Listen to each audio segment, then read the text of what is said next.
येत असतात. तिथे प्रॉब्लेम आहे तो लिटरसीचा, लिहिणं वाचण्याचा. आणि बरोबर शहरामध्ये आहे.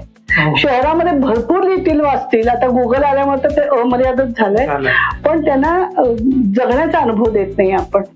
आपल्याला असं वाटतं की हे इतकं मोठं काम आहे, शाळा आहे, की मग त्यांनी सतत त्याच्यातच असलं पाहिजे. मग क्लासेस लावाल, 1000 गोष्टी कराल, पण जगण्याचे अनुभव म्हणजे माझ्याकडे मी तुम्हाला म्हंटल तसं की 30 वर्षाचा एक मुलगा आला होता आमच्या घरी आणि तो माझ्या नवऱ्याला विचारतो की बटन कसं लावायचं, माझं बटन तुटलंय. म्हणजे बटन शिवण्याला त्याला माहितच नाही, बटन शिवणं नाही माहिती, कारण कधी त्यांच्या म्हणजे घडलंच नाही. आणि हल्ली आपण बघतो की आपले कपडे सुद्धा असे होजिरीचे वगैरे असतात की दुरुस्तीचं कामही खूप कमी निघतं आणि जरा फाटलं तर आपण टाकून देतो.